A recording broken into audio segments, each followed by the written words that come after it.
Today, I want to tell a story about a woman whose name still drifts through the canyons of Arizona like dust on a restless wind. Her name was Mara Cole. Some folks called her the Ghost of Silver Canyon. Her name was whispered in trading posts, passed in low voices beside campfires.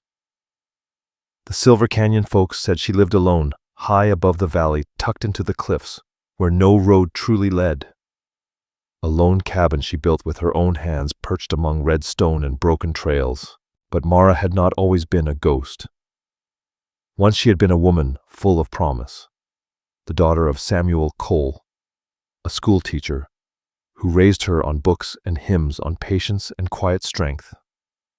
Her laughter had once echoed through the small church at the heart of the valley town.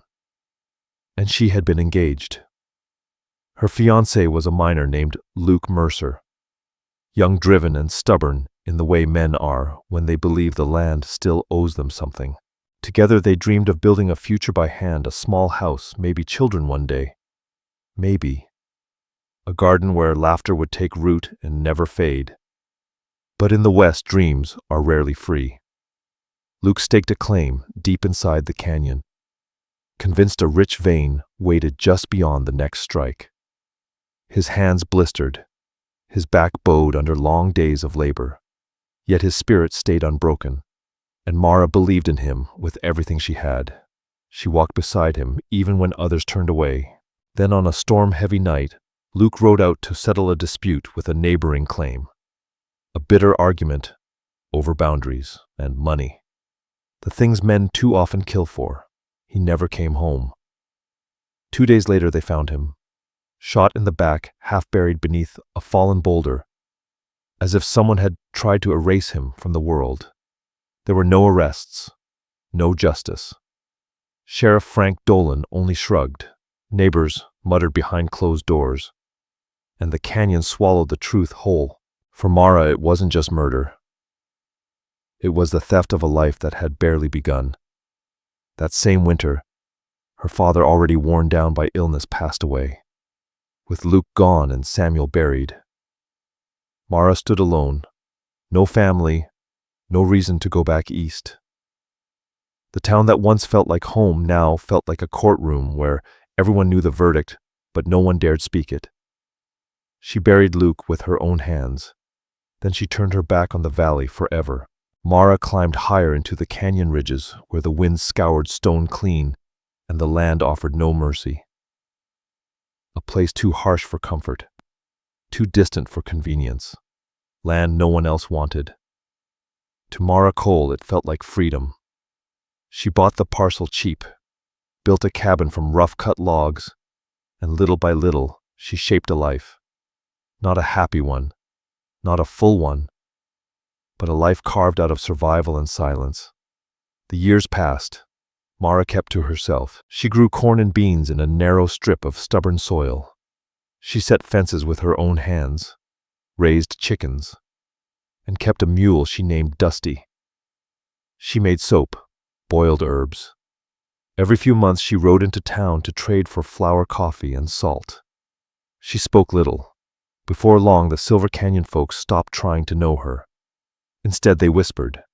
Some said she was cursed, that Silver Canyon had swallowed her joy the same way it swallowed her fiancé. Others claimed she was a widow gone strange, a woman who had forgotten how to smile. A few believed she was dangerous, best left alone. And so she became a rumor, her name tangled in stories of canyon winds that screamed through the night. A woman beyond reach. But behind the whispers, the truth was far simpler and far more fragile. Mara Cole lived there, not because she loved the silence, but because it was the only place where her grief could breathe. She filled her days with work, splitting logs, mending fences, hauling water from the frozen creek. Her nights stretched long, lit only by firelight and the distant cries of coyotes. Sometimes she read from old books she already knew by heart. Other times she spoke aloud to no one at all.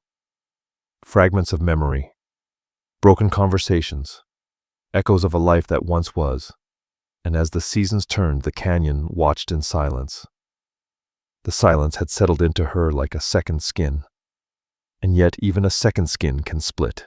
Mara Cole began to feel its weight pressing against her chest during the long pauses between chores. She told herself she chose solitude. Still, she often found herself lingering at the edge of her land, gazing down at the empty trail below, wondering if anyone would ever ride it again. That winter came early, sharp as shattered glass. Snow fell heavy, sealing the mountains in white while the wind sliced through every crack in the cabin walls. Mara was ready. She always was. Firewood stacked high to the rafters, smoked venison hanging in the cellar, beans sealed tight in glass jars. And yet, despite her careful preparation, unease gnawed at her. Something in the air felt wrong. One afternoon, as she repaired a fence post split by frost, her mule Dusty snorted and stamped the frozen ground. Mara straightened, her breath blooming white beneath a dull gray sky. Storm clouds gathered thick over the ridge. But it wasn't the weather that tightened her chest. It was the sound of hooves, distant, measured. Her fingers curled around the handle of her hatchet as she turned toward the ridge. Every instinct sharpened by years alone screamed warning. Then through the drifting snow 2 figures emerged. Tall riders, broad-shouldered, wrapped in deer hide and fur. Their horses moved slow, trembling with exhaustion, faces half lost in the fading light. Movements controlled, watchful, Apache. They did not charge. They did not rush. One raised a hand in greeting, the other swept the horizon with sharp, restless eyes. Mara's first instinct was to retreat to the cabin and take up her rifle, but something held her in place. The way they sat, their mounts spent yet unbowed, worn down but not broken. There was something in them older than fear. The canyon was no longer silent. The world Mara had built, sealed tight against loss, had been breached. She told herself it would be brief, just a moment, just a night, but deep down she already knew fate never knocks politely.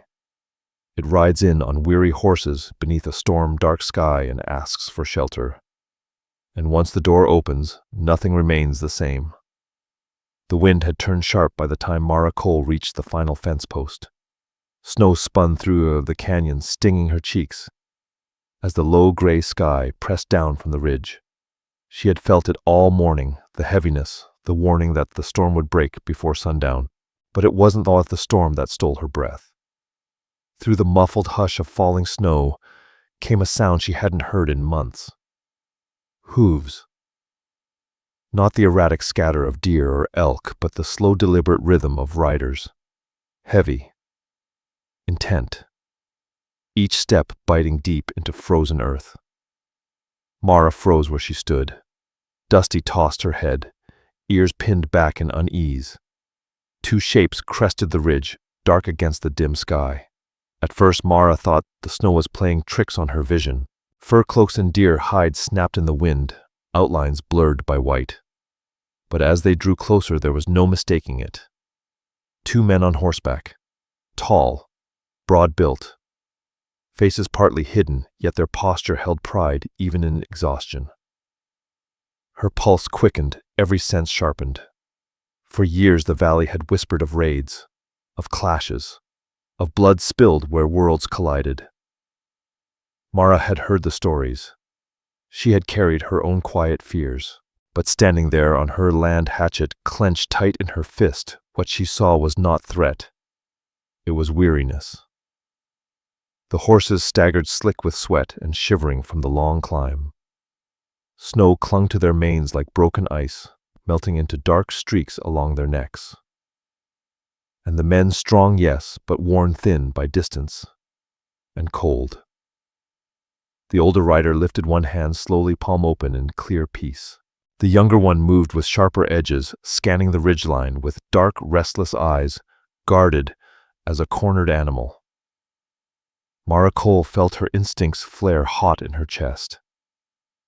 Every part of her wanted to turn back, to bolt the door, to remind herself that solitude had kept her alive longer than kindness ever had.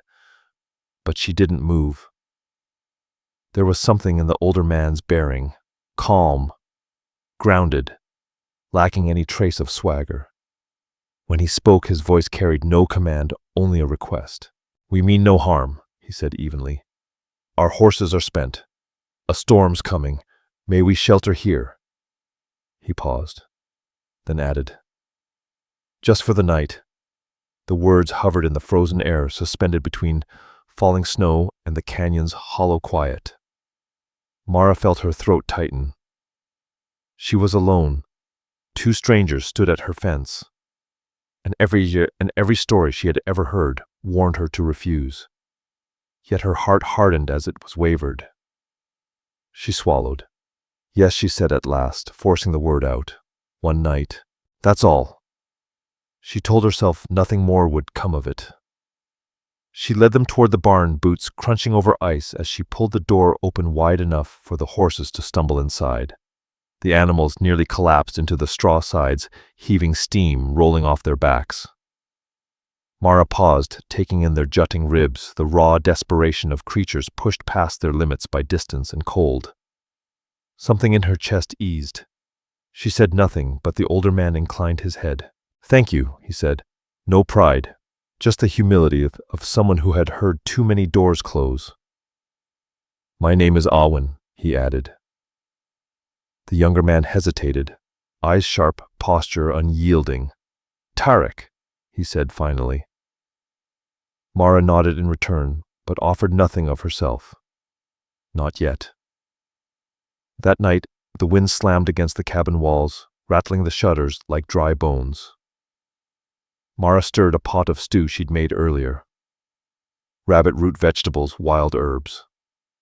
She hadn't planned to share it, but the image of those near-dead horses tugged at her conscience. With a quiet breath, she set out 2 more bowls. Awen and Tarek entered, stamping snow from their boots. The air inside shifted. Mara's cabin, her fortress of isolation, felt smaller now, weighted by unfamiliar presence. They lingered at the threshold, uncertain. "Sit," she said simply, gesturing to the table. Her voice was firm, edged with iron. Not an invitation, a decision. Warmth. Food. Nothing more. They obeyed. The 3 of them ate in silence. It wasn't awkward, just careful. A silence shaped by caution, by an unspoken agreement not to give more than necessary. The fire snapped and hissed. Shadows moved across the rough-hewn walls. Outside, the storm broke in full. Snow lashed sideways through the canyon. The wind howled like wolves in the dark. In the firelight, Mara studied her guests. Awen was older, deep lines carved into his face. Eyes keen and watchful, eyes that had seen too much and survived it. But he was not unkind. Awen carried himself like a man who had once led others, perhaps commanded them. Yet there was no shadow of superiority in him. He listened more than he spoke. And when he did speak, it was with the calm restraint of someone who never wasted words. Tarek, by contrast, was coiled tight as a drawn bowstring. His hand hovered near the knife at his belt. His eyes flicked from the rifle mounted above the hearth to the dark corners of the cabin. He barely touched his stew, choosing instead to watch. Measure. Wait. His silence wasn't comfort, it was suspicion. The kind that senses danger in every small shift of air. At last, Awen broke the quiet. "You live here alone." From another man, the question might have felt intrusive. From him, it sounded like simple curiosity, softened by respect. Mara Cole hesitated, then nodded once. She offered no explanation. Awen did not press. He only dipped his head, as if her answer needed no justification, like he understood the weight of choosing solitude over people. Tarek's eyes flickered, unreadable. His silence spoke plainly, and Mara felt his distrust like a blade laid carefully between them. The night wore on. Mara fetched extra blankets and placed them near the hearth. The barn might shelter horses, but not men stiff with cold. Tarek hesitated, tense. Awen accepted the blankets with quiet dignity. Later, Mara settled into her rocking chair beside the fire, a book resting unopened in her lap. Across the room, Awen and Tarek lay on the floor, their breathing slow and steady bodies, mostly still save for the occasional twitch of restless sleep. Outside, the storm battered the cabin, sealing the world in snow and ice. Inside, something stirred in Mara, something she hadn't felt in years. Not fear, disruption. Her life ordered, contained, silent, had shifted. Two strangers had crossed her threshold. Two lives burdened by storms of their own had collided with hers. She told herself it was only for one night, that by morning the storm would pass, and so would they. But as the firelight danced across Awen's face, she saw something reflected there. Loss. Weariness. Memory weighed heavy in his eyes. It mirrored her own, and with a quiet shiver, Mara understood that some storms are not meant to pass quickly. Some storms take root in the heart, reshaping everything they touch. The stew cooled in the bowls before anyone spoke again. Outside, the storm roared so fiercely that even the thick log walls shuddered beneath it. Mara Cole sat across from the two men, her spoon rising and falling in silence. Awen ate with slow, deliberate movements. He did not look at her often, but when he did, his gaze was steady, respectful, as if he saw her not as a curiosity, but as an equal standing her ground. Tarek stayed rigid, jaw tight. His eyes returned again and again to the rifle above the hearth, to the shuttered window, to Mara herself. The only sounds were the storm clawing at the cabin and the crackle of fire. Mara had lived inside silence for years, but never this kind. This silence felt alive, waiting. Heavy with words, no one was ready to speak. When the meal was finished, she gathered the bowls without a word. Both men rose to help. She shook her head. This was her cabin, her rules. She did not miss the way Awen rose afterward and split the last of her stacked firewood with practiced strength. He carried the logs inside without askings, if labor itself were his way of saying thanks. Tarek followed him out toward the barn, his movements sharp, alert even now. Restless Mara Cole watched from the doorway as Tarek inspected the loose hinge on the barn door. His movements were quick and exact. With practiced precision, he drove a nail back into the warped frame, tested the latch, then checked another. Every motion carried out as if danger hid behind each gust of wind. He said nothing, offered no explanation, yet his actions spoke plainly. Vigilance was his calling. Mara returned to the cabin and stood for a long moment near the fire. Her days had always followed a simple rhythm: work, eat, rest, repeat.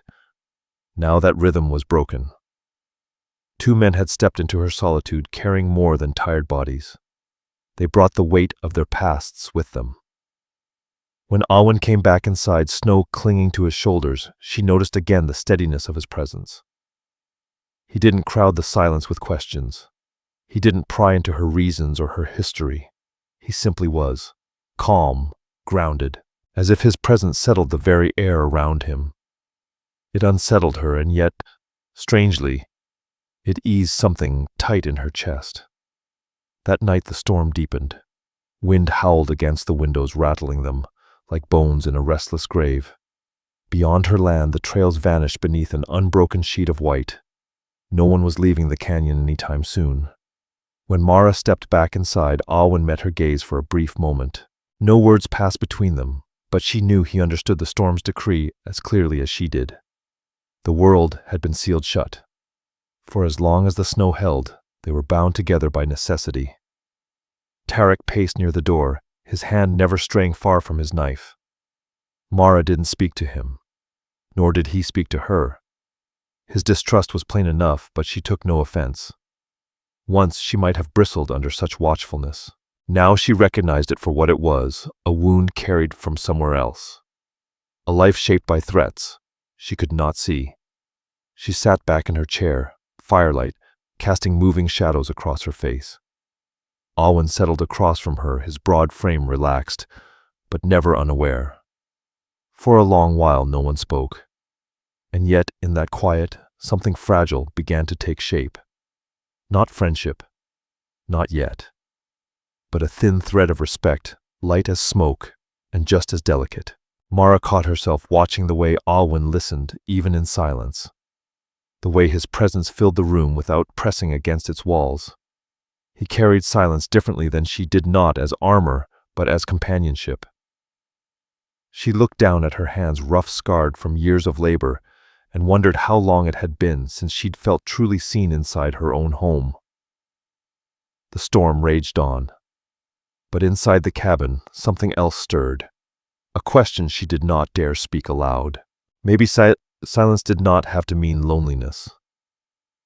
The storm carried deep into the night wind, battering the shutters, snow piling against the cabin as though it meant to swallow the world whole. Inside, the fire cast long shadows across the walls, its warmth the only shield against the cold beyond. Mara Cole sat with her sewing in her lap, though the thread hung loose between her fingers. Across from her, Alwyn sat close to the fire, a small piece of bone resting in his hands. With a knife worn smooth by years of use, he began to carve. Each stroke was slow, deliberate, patient, as if the act itself were a kind of prayer. Tarek lingered near the door, sharpening an arrowhead, his presence a restless shadow along the wall. But it was Alwyn's quiet rhythm, the steady scrape of blade against bone that held Mara's attention. Neither spoke. Then at last Alwyn lifted his eyes and spoke in a low voice, one that carried more memory than sound. Alwyn spoke at last. "Our village once stood in the southern canyons," he said. "Red stone, clear springs. It's gone now." Mara Cole lifted her head, breath catching at the weight carried inside those few words. "They came at night," Alwyn continued. "Men with rifles. We fought. But fire moves faster than courage. By dawn, there was nothing left but ash. Some went north. Some surrendered to the reservations. The rest of us," he said quietly, "drift." He paused, the knife steady in his hand as steel whispered against bone. The silence that followed was heavy, but not hollow. Mara felt her own grief stir like embers waking beneath ash. For years she had carried her story alone, never giving it voice, believing silence could guard what remained of her heart. But Alwyn was a man who understood being uprooted, losing not just people, but an entire world. "My fiancé was killed," she said softly. The words felt strange after so many years unspoken. "Luke Mercer," she went on, "shot over a boundary line. They found him 2 days later. No justice, no answers." Her eyes stayed on the fire, watching the flames coil and shift. "After that, I buried him myself. Then I built this place. I thought if I stayed high enough, far enough, the world couldn't reach me again." Her voice wavered, but she didn't stop. "I told myself solitude was strength, that I didn't need anyone, not neighbors, not friends." She swallowed. "But the truth is, I was afraid. Afraid that if I opened my door again, I'd only lose whatever walked through it." The fire cracked, sending sparks upward. Alwyn lifted his gaze. In his eyes, Mara saw no pity, only recognition. "You chose silence," he said gently. "Yes." He nodded once. "So did I." The knife moved again, shaving another thin curl of bone. Slowly a shape took form, a small rising sun, its edges rough but intentional. Mara found herself watching not the carving itself, but the steadiness of his hands. The patience of a man who had survived storms far harsher than snow. Their eyes met across the firelight. For a moment, it felt as though the storm outside had fallen away. There was no romance in that look, no reckless promise, only something older, more fragile. Recognition. Two people shaped by loss, sitting across a fire, acknowledging without words that solitude had not been their first choice, only their last defense. Tarek shifted in the corner, his disapproval sharp and unspoken. Mara barely noticed. Her world had narrowed to the fire, the carving, and the quiet weight of what was being shared. The night pressed on, the cabin wrapped in howling wind. But inside there was a different stillness. For the first time in years, Mara felt the silence not as an enemy, but as a space where memory could be spoken aloud, without breaking her. As Alwyn turned the unfinished pendant in his palm and continued carving with patient hands, Mara realized something she had nearly forgotten. Even after loss, there were voices in the world that echoed her own. Not to erase grief, not to replace what was gone, but to remind her she was not as alone as she had believed. Outside, the storm began to ease. Inside the cabin, something else was rising. Snow still pressed against the windows, but the air felt warmer now, not with comfort, with something unsettled, waiting to break. Mara Cole felt it before anyone spoke. The glances, the pauses, the silence that was no longer empty but charged. Tarek's presence had shifted in small, almost imperceptible ways. He asked simple questions about her garden, about the mule in the barn, about the books lining her shelf. He listened not to pry, but to understand. Each time his eyes met hers, they were steady, unafraid. Something stirred deep inside her, something she had buried long ago. It frightened her. She had promised herself she would never feel again, never allow another life to come close enough that losing it could break her.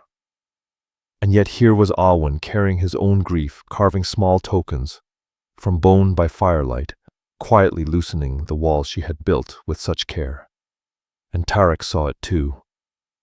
That evening, when the stew had been eaten in silence and the fire burned low, Tarek finally shattered the fragile balance. His voice was clipped harsh, restrained only by effort. "You shouldn't let him stay." Mara looked up, startled by the bluntness of it. Tarek's dark eyes held her unblinking.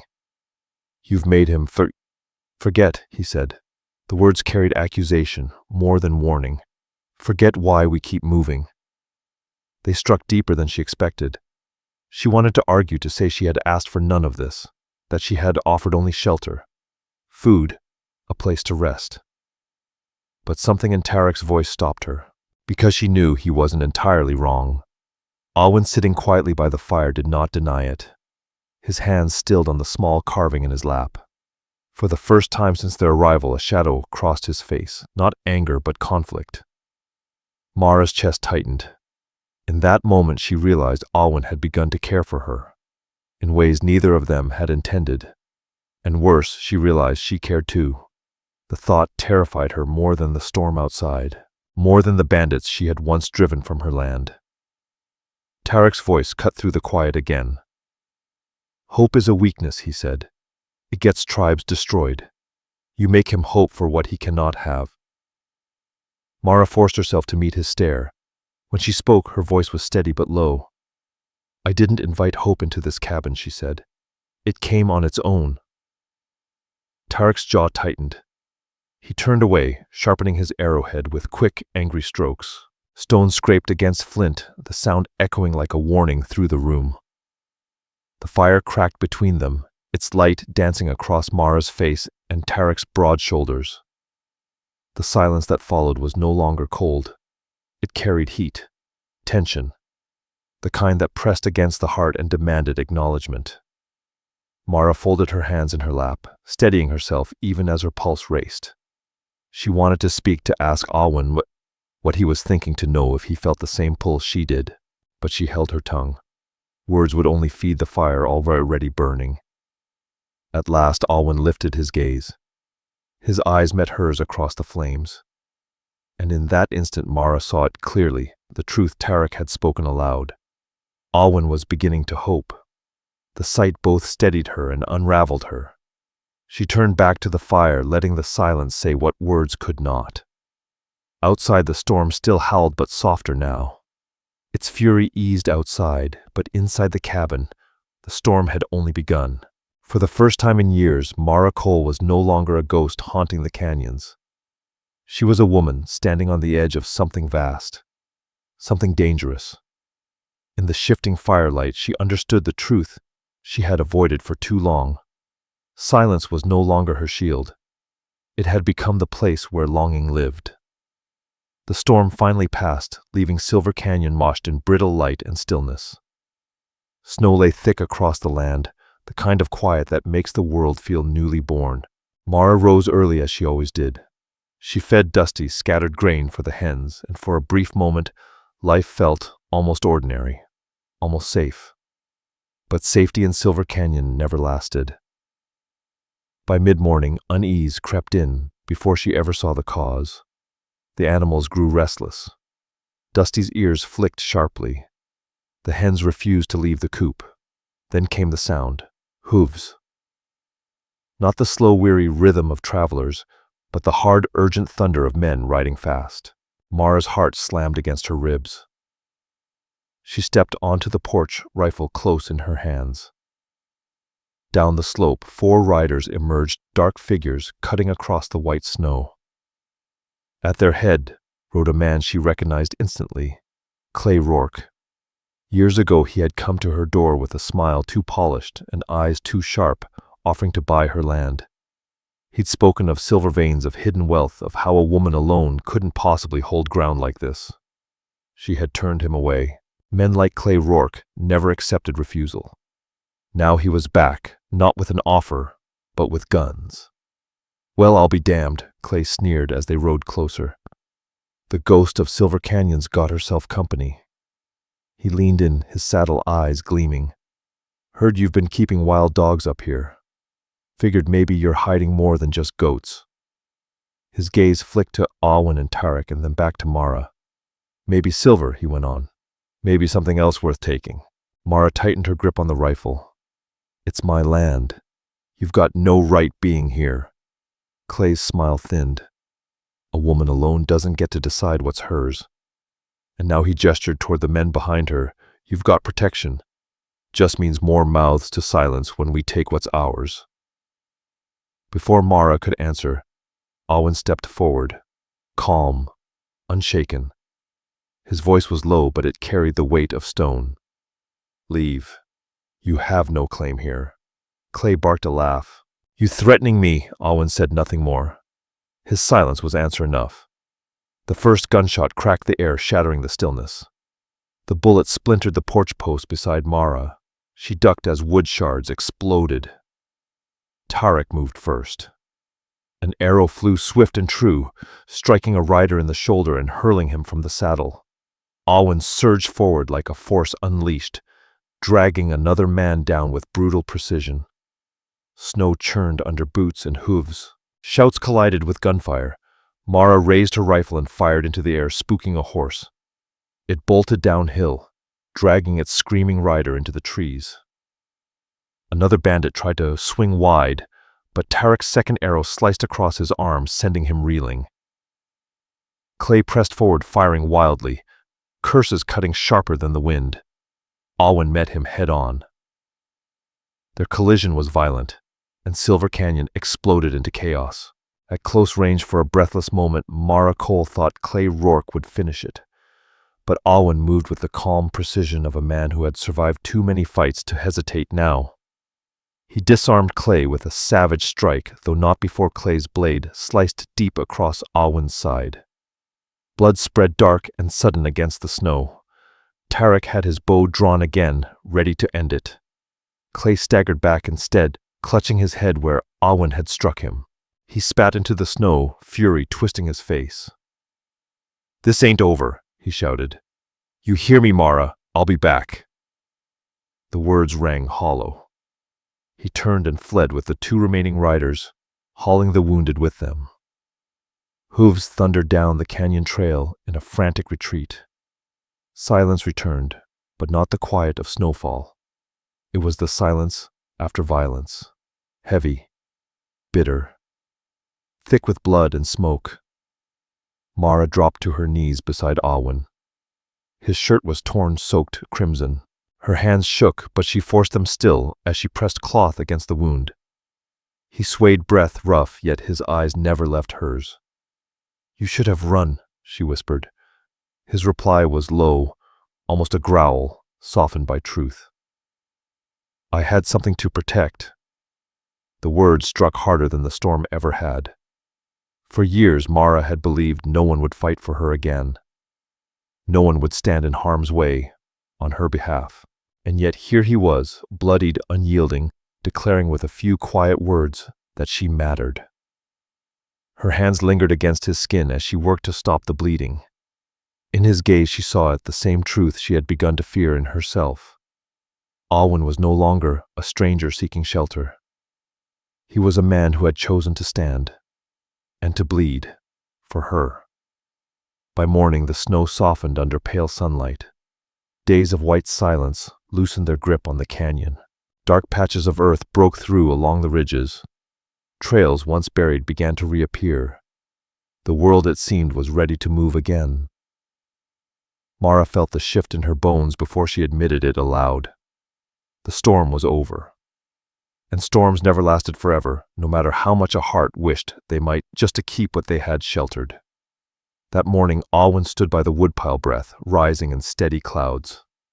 His broad shoulders bent slightly as he secured his pack. The calm in his movements cut her like a blade. This was not the ease of a man at peace, but the resolve of one already walking away. She kept her voice steady when she asked, "You're leaving?" He met her eyes. Dark, intent, not indifferent. "We must," he said. "Clay will return, with more men. If we stay, we bring danger to your door." The words were simple, yet they carried enough weight to hollow her chest.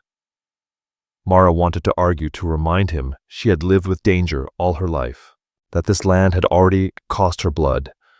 But when she opened her mouth, nothing came. What rose instead was fear. The fear of losing again what she had only just begun to feel. Alwyn reached into his pouch and drew out the small pendant he had carved by firelight.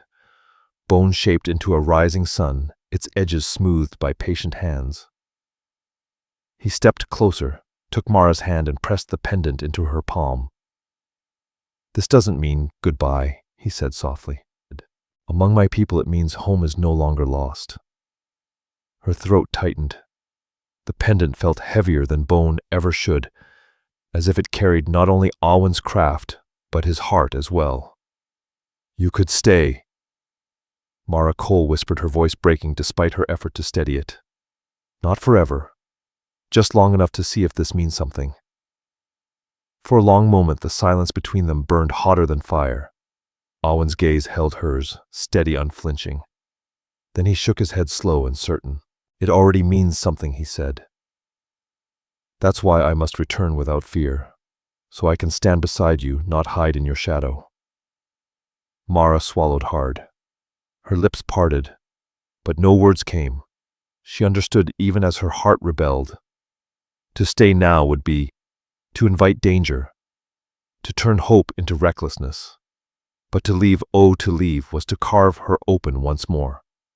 Tarek mounted his horse in silence, his eyes never meeting hers. He had no words for her, only a stiff posture and the restless energy of a man ready to be gone. Mara barely noticed him. Her world had narrowed to the man before her, the pendant clenched tight in her hand, the memory of nights by the fire pressing against her chest like a fresh wound. Alwyn lifted his reins. One last time his eyes found hers. "If you wish to find us," he said, "follow the river north where the red rock meets the pines." Then he swung into the saddle. Tall against the pale morning sky, Alwyn and Tarek rode down the trail together, their figures shrinking with every breath Mara held.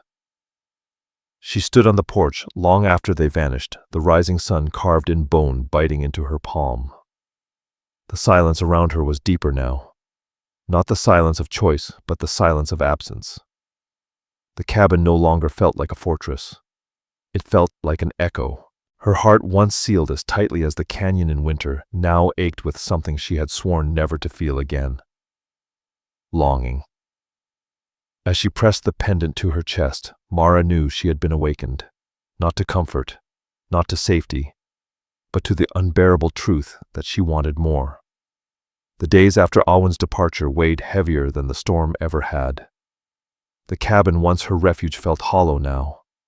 Its silence no longer a shield, but a wound. Every creak of timber, every whisper of wind, through the shutters reminded her of voices that had filled it, of firelit nights when loss had been spoken aloud and shared. She told herself she was strong enough to endure. She had lived alone for years. She could do it again. But strength had changed its shape. Now it felt less like survival and more like emptiness. On the table lay the pendant, a rising sun carved in bone. She could not pass it without her eyes lingering, without her fingers tracing its edges. She told herself it was only an object, yet in its weight she felt more than memory, a promise, a path. One morning she stopped resisting. She slipped the pendant over her head, packed provisions into a small bundle, dried apples, jerky oats, a flask of water, and saddled Dusty.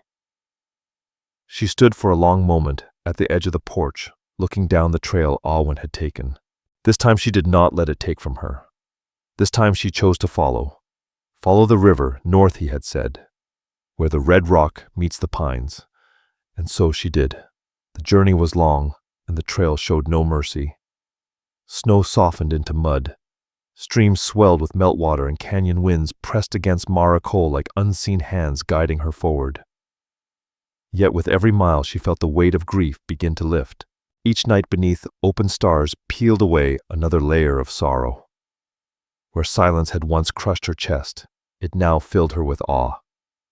The wilderness, vast and unbroken, no longer mirrored her loneliness. It reflected her resilience.